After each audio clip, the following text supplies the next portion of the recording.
My first guest today is Dr. Scott Randolph. Scott is an assistant professor of business administration here at the University of Redlands and previously taught history at Purdue University. This year he was named the Mortarboard 2015-2016 Professor of the Year.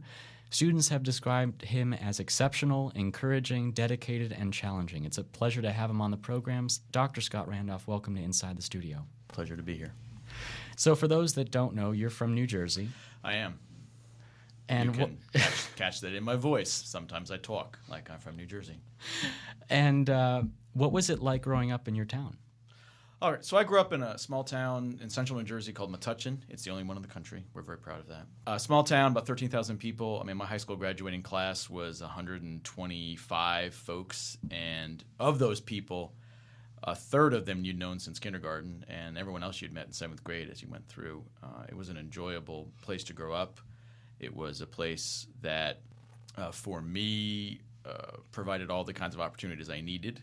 And I was very much in band. I was a music geek and a band geek in high school. What do you play? Well, in high school I was a trombonist. And as a trombonist, I played in the jazz band, the marching band, and the stage band, and the orchestra. I also had the opportunity through an organization called the New Jersey Youth Symphony to play a concert at Carnegie Hall.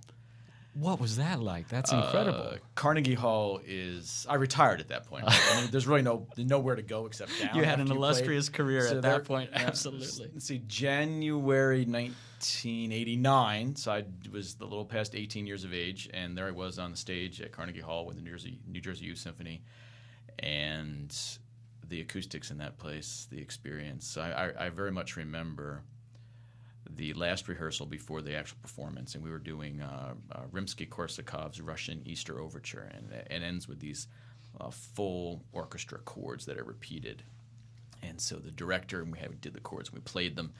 And at the last chord, which is normally supposed to just kind of ring out the band, the orchestra continues to play it, he cut us off so that we could hear the sound ring through Carnegie Hall, and that sound I think will be with me right to the end. That's an experience I will never forget. What was your journey like to Redlands? How did you end up here? They offered me a job. That's a good way to get here. So when I was in college, I knew as an undergraduate, before I was an undergraduate, that I wanted to study history. It's something I had a love for since I was a young fellow. And I mean, when I was in high school, my friend's nickname for me was the professor or prof. I mean, I just kind of had that air about me, mostly because I wanted to tell people how smart I was, which is a character flaw. And but as I went through college, because my college experience with history was actually with ancient history, ancient Greece, ancient Rome. And while I enjoyed that very much, I learned quickly that my facility for the acquisition of new languages was not as good as my facility for history. And so when I finished, I recognized that if I wanted to do history, that classics or classical history was probably not an option, because given what my interest was, which was in the interaction between the Black Sea and ancient Greece and Athens and Rome, Athens, I would have to have learned Greek and Latin and Italian and German and probably Turkish and Russian, and I was having trouble with Latin. So I worked for a number of years after college. I was a garbage man for a while. I worked at a museum, a maritime museum, and from there I was admissions counselor for a number of years, and then I decided to go back to school. And one of the reasons that allowed that to happen is I was at a bookstore and I picked up a book about railroads and railroad history, and I had an interest in this, kind of a passing interest in it, but had never seen it as a serious topic of study. And that book, which was written by a scholar who's now at Clemson University, he was at the University of Akron in Ohio at the time, was about kind of set the collapse of this one railroad in the larger political and economic context of the 1960s, 70s, and early 1980s. And that book kind of made me think, so this is actually a serious topic of conversation, a serious topic of scholarly discourse. And so I figured out where he taught, and that was University of Akron. And then not long after that, I found another book from another railroad historian, and applied to the schools where those two folks taught. I was admitted to both. I ended up attending the University of Akron. By the time I got there, Dr. Grant had left. He took a job at Clemson, which is where he is now. But there was another historian of American railroads there by the name of Keith Bryant, and when I was there, I had the opportunity to work with him. I also had an opportunity to start working as an archivist and a curator of a very large railroad historical society collection, which I still work on to this day. And then from there, when I finished my master's degree, and I stuck around Akron for a couple of years. I played in a band. I worked in this archive. And then decided to apply to a number of universities. Georgia Tech was one, Purdue University.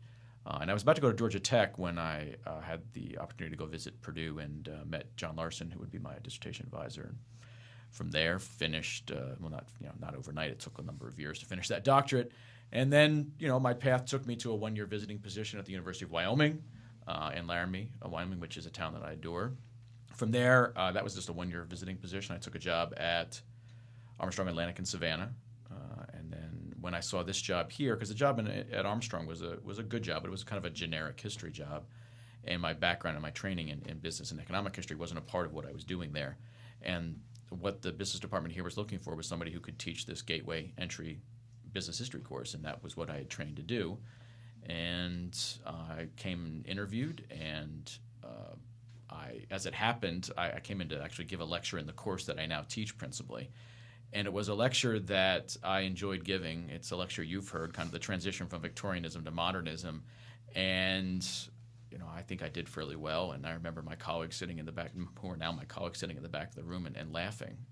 They were enjoying it. And they offered me the job. And I was offered the job before I got back to Savannah because I was delayed in Charlotte because of a missed flight.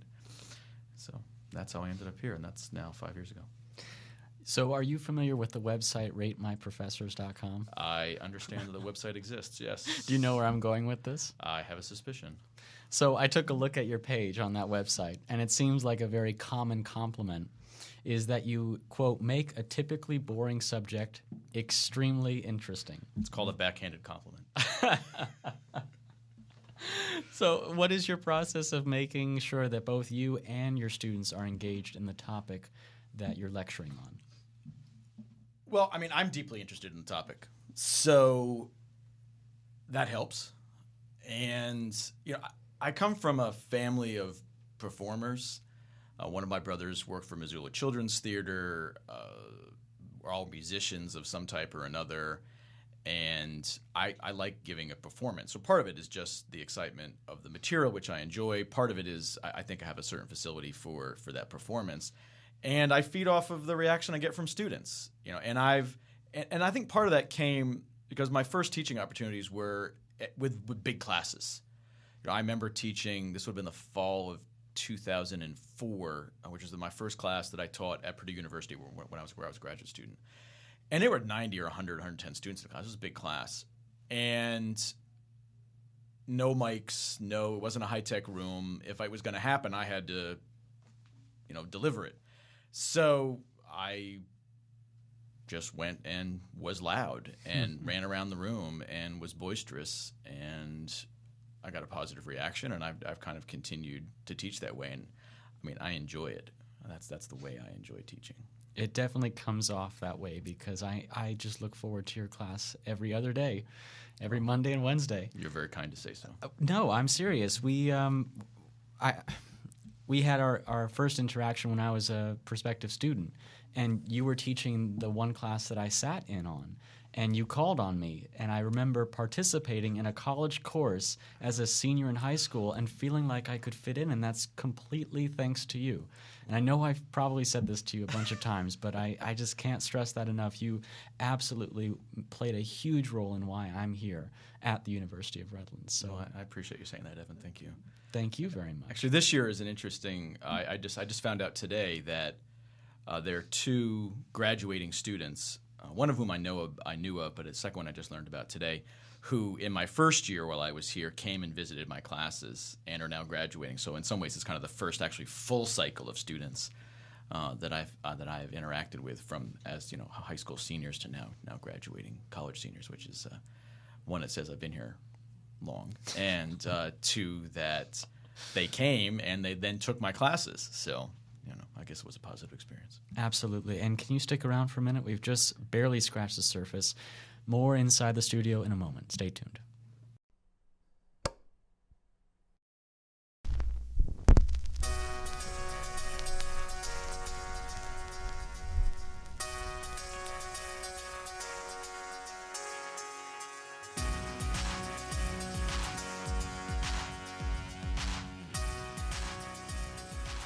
Hi, I'm Evan Sanford, Station Manager. I'm Noah Sylvester, Assistant Station Manager. And I'm Cassidy Mason, Program Director. At KDog, we are the voice of the student body of the University of Redlands. Through music and spoken word broadcast, we provide a place for open forum discussion and a place to share in the enjoyment of music of all kinds. Our mission is to deliver new music and inform the University of Redlands community on news, events, and fundraising, while inspiring the student body to get involved in the different social engagements that the university provides. KDog keeps the campus up to date on current events, social affairs, and sporting events by broadcasting directly from the station to listeners on and off campus. At KDog, team members research and develop a wide array of skill sets, including writing, public speaking, and marketing. At KDog, we educate, innovate, and collaborate. We are KDog College Radio.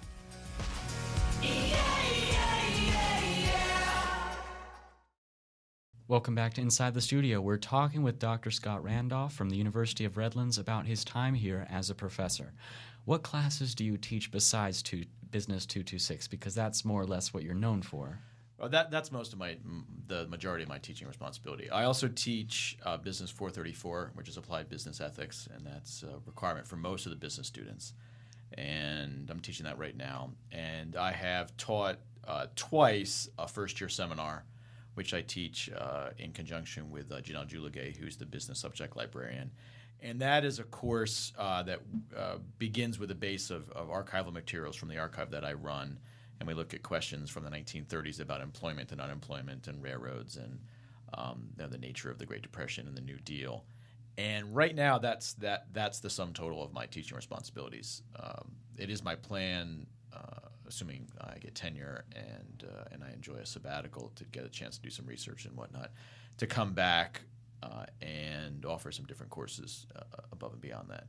At some point, I'll probably be involved in teaching the business capstone, for instance. When do you think that will happen? Well, I'd say 3 or 4 years yet. I Okay. mean, it's 1 more year, tenure application next year, and sabbatical the following year. And then, So what subject is your favorite to teach?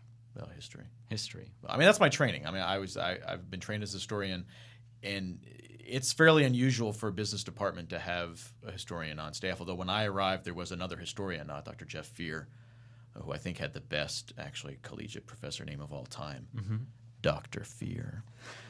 He left to take a job at in Glasgow, but the opportunity for me to teach business history in any way, shape, or form is something that I'm going to enjoy. That's what my dissertation dealt with, those topics, and those have been the issues that have always fascinated me. So, it's history. But if I have an opportunity to teach our business capstone, which I will, I have some thoughts about offering or developing a course on kind of the history of logistics.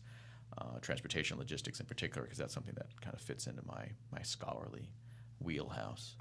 What's the best part about your class is that for anyone interested in knowing how business works now, you get so many tidbits that start adding up and start connecting the dots. And I can't tell you how many times that has happened in class. You're basically setting up the framework, even though the title of the course is The Rise of American Capitalism up to the Great Depression. It's not really that much history so much as explaining how we get to the modern day and what our economy looks like today. Is there any quick story that you can share that was that epiphany moment for you when you were studying that kind of made you want to continue doing that for other people?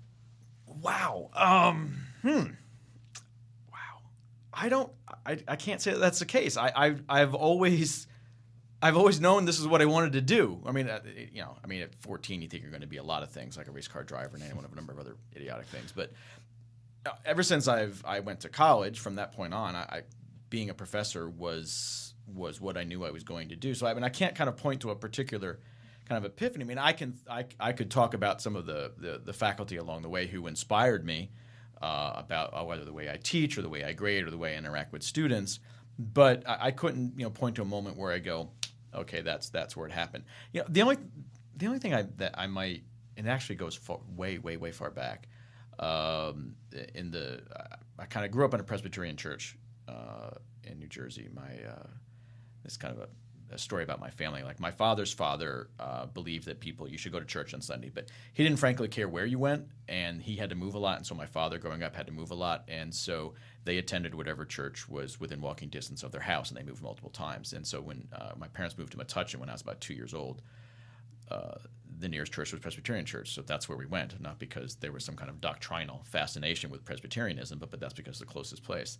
And so we grew up kind of doing bell choir and these sorts of things in youth group and Sunday school. And I was given an opportunity by a now retired pastor to deliver a sermon. And I was, 12, 11, 13, somewhere around in there. It was before high school. And I remember very distinctly that experience of getting up in the pulpit and delivering this sermon, which I had written, and turning away to sit down and thinking, I was pretty good at that, and I think I want to do more of that. And I didn't become a pastor, but you do preach during your classes. I do. There is a bit of a kind of fire and that. brimstone thing going on, and with the way I teach, and part of it's just the kind of theatrics of teaching, right? You want to keep students engaged, and sometimes when you're talking about the intricacies of economic policy, it's not the most exciting stuff in the world, and so I try to bring a little theatrics to it. Well, you do a great job, and thank you so much for being on the program today. Well, thank you, Evan. It's been a pleasure to have you in class, and it's been a pleasure to be here on the radio, and I want to congratulate you for the fine work you've done here at the radio station. Thank you so much. That really means a lot, especially coming from you. Thank you again for being here.